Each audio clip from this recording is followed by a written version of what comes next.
Pada tahun-tahun 1970 dulu, Kampung Penggu yang letaknya di Pasir Mas Kelantan adalah kawasan hutan dan pokok penggu selain ditumbuhi lalang liar dan hutan buluh. Malahan kawasan ini juga pada masa itu dikatakan sebuah tempat atau medan perang tentera Jepun yang menjadikan kawasan berkenaan sebagai markas mereka. Peperangan pihak terbabit dengan askar Melayu ketika itu menyebabkan mayat-mayat bergelimpangan di sana sini, malah akhirnya reput begitu sahaja. Salah seorang penghuni di kawasan tapak rumah terbabit yang merupakan ibu tunggal, Siti Ramlah Yusuf atau Mak Sugayah, yang menetap di rumah berkenaan sejak dari zaman arwah ibu bapanya sehingga beliau mendirikan rumah tangga, bahkan suaminya meninggal 7 tahun lalu, ingin berkongsi cerita tentang pengalamannya menetap di kawasan itu. Katanya ketika itu beliau berusia 12 tahun. Beliau acap kali melihat kelibat lembaga yang sedang menunggang basikal melintasi hadapan rumah ini beberapa kali setiap kali malam menjelma. Katanya di zaman kanak-kanaknya, kawasan rumahnya kini ditumbuhi hutan dan pokok-pokok penggu yang begitu subur, selain pokok buluh dan rimbunan lalang yang agak subur. Sesiapa yang melihat ke arah rumahnya itu pasti akan berasa seram untuk menggambarkan sebuah tempat yang menakutkan. Apatah lagi pada masa itu tidak ramai yang menghuni di kawasan berkenaan dan jarak antara sebuah rumah dengan sebuah rumah yang lain juga agak jauh. Menurutnya pada ketika itu beliau berusia 12 tahun, menuntut dalam tahun 6. Apabila menjelang jam 11 malam, beliau pastinya akan dapat melihat lembaga lelaki sedang menunggang basikal melalui hadapan rumah ini. Bunyi kayuhan basikal tua itu beliau dapat mendengarnya dengan jelas, tetapi apabila beliau cuba ingin melihatnya di luar rumah, hanya lembaga itu sahaja yang kelihatan, sedangkan basikal yang ditunggangnya tidak kelihatan. Lantas beliau berlari masuk ke dalam rumah. Katanya menambah, bukan lembaga lelaki yang sedang menunggang basikal itu sahaja sering melalui hadapan rumahnya itu. Bahkan lembaga yang berbungkus dikenali pocong juga tumpang sekaki dengan melompat-lompat melalui hadapan rumahnya beberapa kali. Selain itu katanya arwah ibunya juga pernah memberitahunya bahawa tentang satu bunyi seperti pokok nibong yang tumbang merintangi laluan di hadapan rumahnya ketika itu.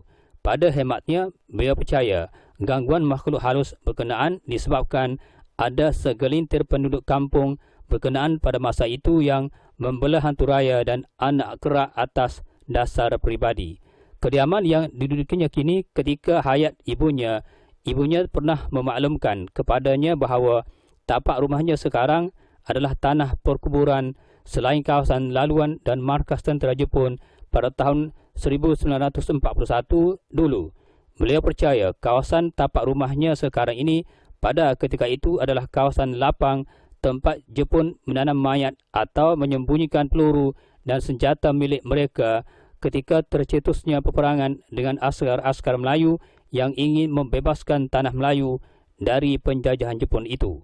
Tambah Siti Ramlah, ketika hayat ibunya yang memaklumkan tentang hal berkenaan, usianya ketika itu dalam lingkungan 46 tahun. Rumahnya sekarang pada ketika itu adalah sebuah rumah yang agak uzur, sekadar berdindingkan papan sahaja. Manakala lantainya juga dibuat dari kayu dan papan. Apabila semakin lama dan uzur menyebabkan kayu dan papannya agak reput.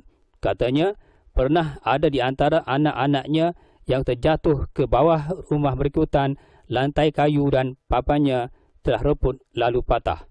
Menurutnya pada masa itu sememangnya usikan makhluk gaib itu semakin menjadi-jadi mengganggu keluarga beliau, sehinggakan anak-anak beliau yang seramai 10 orang membuat keputusan tidak ingin lagi tinggal di rumah ini kerana tidak tahan dengan usikan sedemikian. Disebabkan itu arwah suami beliau terpaksalah menggantikan papan dengan rumah simen dalam usaha untuk mengurang dan mengekang gangguan sedemikian.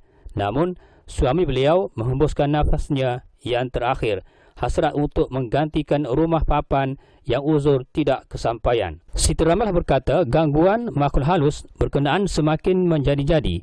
Di antara gangguan yang sering didengari oleh beliau dan anak-anaknya ialah bunyi plastik barangan seperti diramas-ramas berulang kali, sedangkan apabila dilihat plastik itu tidak bergerak dari tempatnya. Melihatkan keadaan sedemikian menyebabkan anak-anaknya sentiasa di dalam ketakutan. Apatah lagi lembaga yang meramas plastik itu tidak pernah menjelma. Katanya bunyi yang agak aneh itu bukan sahaja didengari oleh anak-anaknya, bahkan beliau sendiri turut mendengar bunyi tersebut sewaktu beliau bangun tidur, terutamanya waktu tengah malam. Sambung Siti Ramlah, sering juga gangguan terbabit melibatkan jelmaan lembaga seorang wanita tua berpakaian kebaya putih, seolah-olah dalam usia 75 tahun, di mana dilahirinya dililitkan dengan kain berwarna hijau berbintik-bintik di dalam rumah terbabit. Ketika itu beliau bangun pada tengah malam kira-kira jam 1 pagi untuk ke bilik air, dengan tiba-tiba lembaga wanita berambut panjang muncul di belakangnya. Pada ketika itu beliau amat terkejut kerana kemunculannya agak pantas, apatah lagi di waktu malam. Jelmaan wanita berambut panjang di belakang beliau pada pagi itu menyebabkan beliau terkaku seketika, seperti dipegang oleh satu kuasa disebabkan terlalu terkejut. Syukurlah beliau teringat ayat kursi, lalu beliau membacanya. Lembaga wanita itu tiba-tiba gaib serta-merta. Tambah Siti Ramlah, setakat kejadian sedemikian masih lagi berlaku, terutamanya sewaktu beliau ingin masuk ke dalam bilik untuk melelapkan mata. Namun gangguan berkenaan terbatas apabila beliau membaca ayat-ayat kursi, selawat Nabi SAW. Tetapi apabila beliau bangun dari tidur, terutamanya waktu larut malam, kerana sebab-sebab tertentu, misalnya untuk ke tandas, gangguan berkenaan bermula. Bahkan ketika hayat suaminya juga pernah mengalami gangguan lembaga wanita berambut panjang sebagaimana gangguan yang dialaminya. Tetapi suaminya itu tidak pernah memaklumkan kepadanya, sehinggalah beliau sendiri yang mengalaminya. Menurut Siti Ramlah, awal menjelangnya waktu malam, beliau tidak pernah alami gangguan ketika waktu-waktu berkenaan. Tetapi setiap kali jam 1 pagi hingga 3 pagi, beliau sentiasa berwaspada kerana waktu berkenaan dianggap masa makhluk berkenaan beroperasi di rumah terbabit. Pada suatu masa, cucunya tidak ingin tinggal bersamanya kerana sering diganggu. Akibatnya, cucunya yang masih bayi akan sering menangis semahu-mahunya berikutan gangguan tersebut.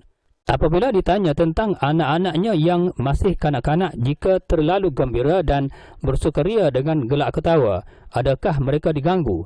Siti Ramlah memberitahu, tiada gangguan tentang sedemikian. Mungkin juga gangguan akan terhad kerana beliau sering membaca Al-Quran yang memungkinkan makhluk berkenaan takut dan cabut lari apabila mendengar bacaan ayat-ayat suci Al-Quran tersebut. Malahan, jika beliau tiada di rumah berkenaan, tentunya anak-anaknya tidak akan tinggal di situ walaupun mereka berdua atau bertiga. Apabila ditanya tentang jiran-jiran pula, tidakkah mereka akan terdengar gangguan yang sering berlaku di rumahnya? Beliau menjelaskan, dari makluman jiran-jirannya memberitahu, mereka tidak pernah mendengar bunyi gangguan apabila makhluk berkenaan datang. Sebaliknya, mereka akan sering terhidu bau seperti orang tua yang sedang mengunyah pinang.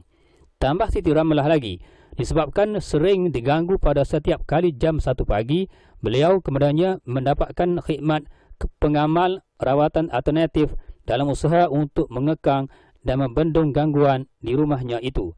Pengamal terbabit sempat menjejak tempat tinggal makhluk terbabit yang terletak di belakang rumahnya.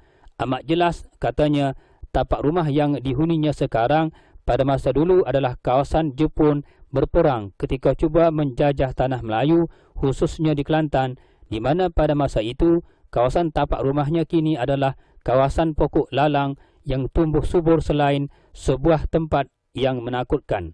Walau bagaimanapun, pengamal terbabit menyatakan disebabkan tapak berkenaan telah dibina penginapan dan ditutup di atasnya, jadi adalah terlalu sukar untuk mendapatkan barangan yang tertanam di bawah tapak rumahnya kini. Namun, usaha pengamal terbabit telah dapat mengurangkan gangguan itu dan beliau tidak lagi berasa bimbang sebagaimana dulu.